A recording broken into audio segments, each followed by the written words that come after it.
రాజన్న రైతు రాజ్యమో మన కాంగ్రెస్ తోనే సాధ్యమో నిలువెత్తు అయ్య రూపము నడిచి వస్తుంది షర్మిలమ్మలా మన అమ్మ సోనియమ్మ దీవించిన బిడ్డగా రాహులన్న మన కోసం పంపించిన సెల్లిగా రాజన్న కలల రాజ్యము తిరిగి తెచ్చేది షర్మిలమ్మనే మన రాజన్న ప్రజల రాజ్యము తిరిగి తెచ్చేది షర్మిలమ్మనే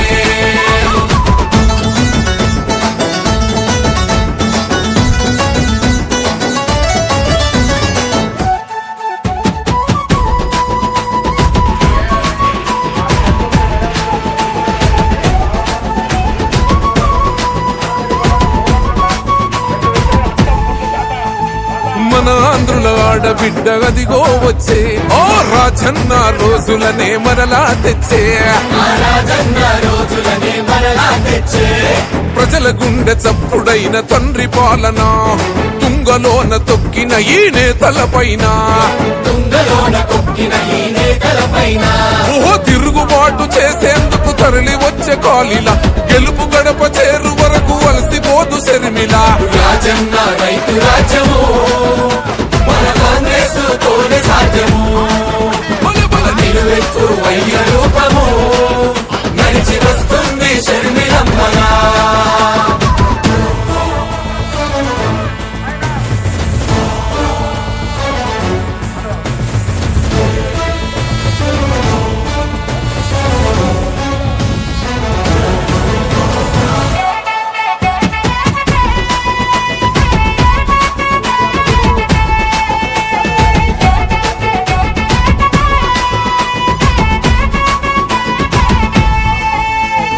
నిస్వార్థం నిలువెత్తు షర్మిల రూపం ఏమాత్రం భయమెరుగని రుద్రమ తేజం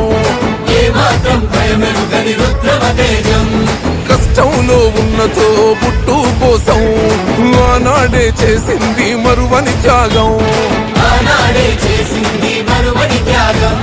తండ్రి లేని బాధనంత గుండెలోన దాచేసి తను కన్నా పసి బిడ్డలనింట్లోనే వదిలేసి ప్రజల కొరకు పయనమాయరా పాదయాత్ర చేసి చరిత్ర రాసేరా ఓ రాజన్న రైతు రాజ్యము మన కాంగ్రెస్ తోనే సాధ్యము రాజన్న రైతు రాజ్యము మన కాంగ్రెస్ తోనే సాధ్యము నిలువెత్తు అయ్య రూపము నడిచి వస్తుంది షర్మిలమ్మలా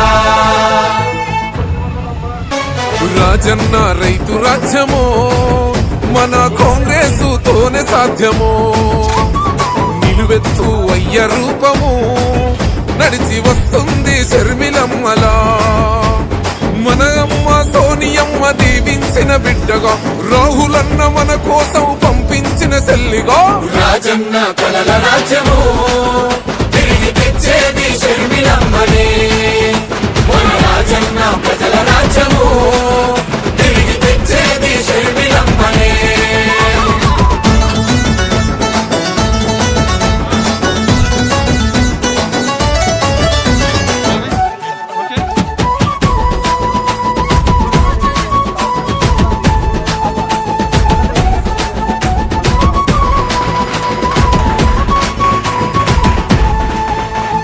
మన ఆంధ్రుల ఆడబిడ్డ గదిగో వచ్చే ఓ రాజన్న రోజులనే మరలా తెచ్చే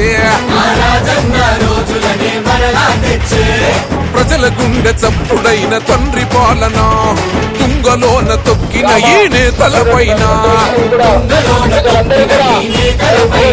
ఓహో తిరుగుబాటు చేసేందుకు తరలి వచ్చే కాలిలా గెలుపు గడప చేరు వరకు అలసిపోదు షర్మిలా గ్రామానికి రావడం జరిగింది. రమేష్ యాదవ్ గారిని అత్యధిక మెజారిటీతో గెలిపించాలని మేమందరూ కూడా కోరుతున్నాం. అట్లాగే వైసీపీ పార్టీ బీజేపీ పార్టీని తుక్కుగా ఓడియాల. అట్లాంటి పార్టీలు అడ్రస్ లేకుండా చేస్తే తప్ప మనకి రాబోయే కాలంలో కష్టాలు ఉండవు. ఈ రోజు మేము అడుగుతున్నాం, బీజేపీ పార్టీ 10 ఏళ్లు పరిపాలన చేసింది దేశాన్ని. నరేంద్ర మోడీ 10 ఏళ్లు పరిపాలన చేసినాడు. ఏ ఒక్కరికైనా ఉపయోగం ఉందా అని అడుగుతున్నాను నేను. నరేంద్ర మోడీ మొదట నోట్లు రద్దు చేసి మీకందరూ కూడా అకౌంట్ లో 15 లక్షలు వేస్తానన్నాడు. 2022 లోపల ఇండ్లని అందరికి ఇండ్లు నిర్మిస్తానన్నాడు. రైతుల ఆదాయం రెట్టింపు చేస్తానన్నాడు. పేదల కష్టాలన్నీ తీరుస్తానన్నాడు. మరి ఎవరైనా కష్టాలు తీరినాయా? ఈ 10 ఏళ్లలో దాదాపు 1,00,000 మంది రైతులు ఆత్మహత్యలు చేసుకున్నారు, చనిపోయినారు, అప్పుల పాలై. రైతుల గిట్టుబాటు ధర లేక ఈ రోజు రైతులు అల్లాడిపోతున్నారు. వ్యవసాయం వదిలి ఈ రోజు వలసలు పోతున్నారు. నరేంద్ర మోడీ మాత్రం రుణమాఫీ చేయలే. మరి ఎవరికి రుణమాఫీ చేసినాడు ఆయన? కొద్ది మంది పెట్టుబడులు ఎలక్షన్ లో ఎవరైతే 1,000 కోట్లు ఇస్తారు అట్లాంటి వాళ్ళకి దాదాపు 15 లక్షల కోట్ల రూపాయలు మాఫీ చేశాడు. అంటే నరేంద్ర మోడీ ఎవరు పక్షానున్నాడు? పెద్దోడు పక్షానున్నాడు, రైతుల పక్షాన కాదు. అందుకోసమే రైతు ద్రోహి నరేంద్ర మోడీ. అట్లాగే ఈ రోజు మత విద్వేషాలు రెచ్చగొడుతున్నాడు దేశం మొత్తం మీద. అందుకోసం మేము సిపిఎం పార్టీగా చెప్తున్నాము, మోడీ హటావో, దేశ్ కి బచావో.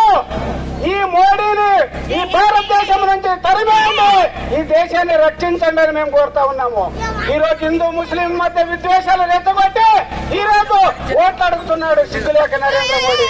అట్లాంటి నరేంద్ర మోడీని కనుక మళ్ళా అధికారంలోకి తెస్తే డీజిల్ 200 రూపాయలు అవుతుంది, పెట్రోల్ 200 రూపాయలు అవుతుంది, గ్యాస్ 2000 అవుతుంది, ఎరువుల రేట్లు ఇంక పెరిగిపోయి రైతు అనేవాడు ఇంకా గిట్టుబాటు ధర లేక ఇప్పటికీ అల్లాడిపోతున్నాము. ఇంకా సర్వనాశనం అయిపోతాడు. అట్లాగే ఈ రోజు మన బోర్లకి మీటర్లు పెడతాడు నరేంద్ర మోడీ. ఈ మీటర్లు పెట్టాలి జగన్మోహన్ రెడ్డి కాదు, నరేంద్ర మోడీ చెప్తున్నాడు. కాబట్టి నరేంద్ర మోడీ శిష్యుడు జగన్మోహన్ రెడ్డి మన మోటార్లకి మీటర్లు పెట్టి మీటర్ల ప్రకారము ఎంత గాలితే అంత బిల్లు వసూలు చేయాలని ఈరోజు సిద్ధమైనాడు. ఇప్పటికే చాలా చోట్ల మీటర్లు బిగిస్తున్నాడు. రేపు ఎలక్షన్ అయిన తర్వాత మన జగన్మోహన్ రెడ్డి వేస్తే నరేంద్ర మోడీ వేస్తే మీ మీటర్లు బిగిస్తారు.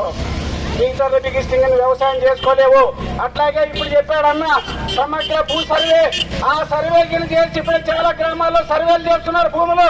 ఆ సర్వేలు చేస్తే మాత్రం ఒకరి భూమి ఇంకొక భూమి, ఇంకొకరి భూమి ఇంకొకరిలోకి పోయి కొట్లాడి రైతులు కొట్లాడి ఈ రోజు ఎంఆర్ ఆఫీసుల చుట్టూ తిరిగినా కరం కావడం లే.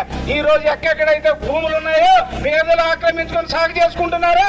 అట్లాంటి భూములన్నీ లాగేసుకోవడానికి ఈ రోజు జగన్మోహన్ రెడ్డి నరేంద్ర మోడీ మాట ప్రకారము ఈ రోజు ఆయన వ్యవహరిస్తున్నాడు. ఇట్లాంటి జగన్మోహన్ రెడ్డి మనకు అవసరమని మేము చెప్తా ఉన్నాము. ఇట్లాంటి నరేంద్ర మోడీ మనకు అవసరమని మీకు చెప్తున్నాము. ఇందాక మన నాయకుడు చెప్పాడు, మన అభ్యర్థి చెప్పాడు రమేష్ యాదవ్ గారు, ఈ జగన్మోహన్ రెడ్డి చంద్రబాబు నాయుడు ఇద్దరు కలిసి నరేంద్ర మోడీకి శిష్యులు. ఈ మధ్యన మీకు అందరూ కూడా తెలుసు, చంద్రబాబు నాయుడు నరేంద్ర మోడీని కలిసి తన పార్టీ జనసేన పార్టీ బీజేపీలో కలిపినాడు. మరి జగన్మోహన్ రెడ్డి 5 ఏళ్ల నుంచి కాపురం చేస్తున్నాడు. ఆయన లోపల కాపురం చేస్తున్నాడు, ఆయన బయట తాళి కట్టుకున్నాడు. అంతే తప్ప వేరేదేమి ఇద్దరు పెండ్లాలు అతనికి నరేంద్ర మోడీకి. ఇక్కడ జగన్మోహన్ రెడ్డి పెండ్లాము, ఆయన పవన్ కళ్యాణ్ కూడా మరి పెళ్ళామే. ముగ్గురు పెండ్లాలు ముద్దుల మొగుడు. అందుకనే మన నరేంద్ర మోడీ మన రాష్ట్రానికి వస్తే జగన్మోహన్ రెడ్డిని పల్లెత్తి మాట కూడా లేదు. ఎందుకోసమో జగన్మోహన్ రెడ్డి మీద అంత ప్రేమడే. ఒక పక్క మత విద్వేషాలు రెచ్చగొట్టి ముస్లింలంతా ఇబ్బంది పెట్టి క్రిస్టియన్లంతా ఇబ్బంది పెడుతుంటే జగన్మోహన్ రెడ్డి మాట కూడా మాట్లాడుంది. ఈ రోజు మన రాష్ట్రానికి అన్యాయం చేసింది ఎవరో అంటే 10 సంవత్సరాలు పరిపాలించండి బీజేపీ. మనకి ప్రత్యేక హోదా లేదు. మరి ఈ రోజు 2 కోట్ల ఉద్యోగాలు ఇస్తానన్నాడు. 2 కోట్లు కాదు కదా, 2 లక్షల ఉద్యోగాలు కూడా ఇలా. సంవత్సరానికి 2 కోట్లు అంటే మనకి 20 కోట్ల ఉద్యోగాలు రావాలా? మన పిల్లల్ని అడగండి ఎంతమందికి ఉద్యోగాలు వచ్చావు. ఇప్పుడు ఉన్న ఉద్యోగాలు సాఫ్ట్వేర్ ఉద్యోగాలు కూడా అందరికీ ఇంటికి పంపిస్తున్నారు సాఫ్ట్వేర్ కంపెనీలు. ఇట్లాంటి పరిస్థితుల్లో మరి నరేంద్ర మోడీ మనకు అవసరమని మీకు అందరికీ తెలియజేస్తున్నాను. మన మోటార్లకు మీటర్ బిగించే నరేంద్ర మోడీ మనకు అవసరమా? ఇప్పటికే కరెంటు బిల్లులు పెంచినారు. చెప్తున్నారు మనోళ్ళు 200 నుండి 2000కి వచ్చిందని. మరి ఇంకా కరెంటు బిల్లులు పెరుగుతాయి. అట్లాగే మొత్తం అన్ని రకాల తినే సరుకులలో రేట్లు పెరిగిపోతాయి. మనం అమ్మే పంటలకు మాత్రము ఈరోజు మిరప పంటకు చూస్తున్నాం, రైతుకి రేటు లేదు. మరి మిరపలంతా కూడా ఏసీ గోడౌన్ లో పెట్టి ఎదురు చూస్తున్నాము. రేటు వస్తుందో లేదు గ్యారెంటీ లేదు. పత్తి రేటు ఇంకా పెరగడం లే, ఉల్లిగడ్డ రేటు ఇంకా పెరగడం లే. ఇప్పుడు ఎలక్షన్ వచ్చింది కాబట్టి నిన్నేమో ఎగుమతులకి అవకాశం ఇచ్చినాడు తప్ప ఎప్పుడు కూడా ఎగుమతులకి అవకాశం లేదు నరేంద్ర మోడీ. అందుకోసమే రైతు ద్రోహి నరేంద్ర మోడీని చుట్టుగా ఓడియాలని మేము తెలియజేస్తున్నాము. అందుకోసం ఈ బీజేపీ పార్టీని మరి ఈ రోజు పార్థసారథి బీజేపీ పార్టీ తరఫున ఉన్నాడు. ఇక్కడ ఆయన కులం పేరు మీద ఓట్లు అడుగుతున్నాడు. నేను పోయాడు వాల్మీకిని నాకు ఓట్లేయండి అంటాడు. నిజంగా వాల్మీకి ఓట్లేయడం మంచిదే వాల్మీకులు, కానీ ఆయన ఒక్కడే వాల్మీకి కాదు, ఇంకొక ఆయన బషీర్ నాయుడు అని పోటీ చేసినాడు వాల్మీకుల తరఫున మన ఆదంలో. మరి అందరు వాల్మీకులు అతనికే వచ్చు కదా, ఇతనికే ఏమన్నా ఉందా అంటే ఇతనికే ఏంటిగా ఏమంటారంటే ఈ కూటమి నాయకులందరూ ముడుపులు తీసుకున్నారు కాబట్టి వీళ్ళకి అంత ప్యాకేజీలు వచ్చినాయి కాబట్టి పర్సెస్ చేయమంటారు. ఆ బషీర్ నాయుడు ప్యాకేజ్ ఇయ్యడు కాబట్టి అతనికి ఏంటి చేయమంటారు. అందుకని ఈ ప్యాకేజీల కోసం వాల్మీకులకు ఈయన దశ మన సార్ చేయమంటారు తప్ప అతను అభివృద్ధి చేసింది ఏం లేదు. మరి ఈ రోజు ఏమన్నా అడగండి, నరేంద్ర మోడీ అభివృద్ధి చేసింటే మనం ఓట్లేద్దాము. నిజంగా అభివృద్ధి అయిందా? ఎక్కడ ఇండ్లు కట్టించారా? ఎక్కడ ఇండ్లు కట్టిలే. అందుకోసమే చెప్తున్నాము.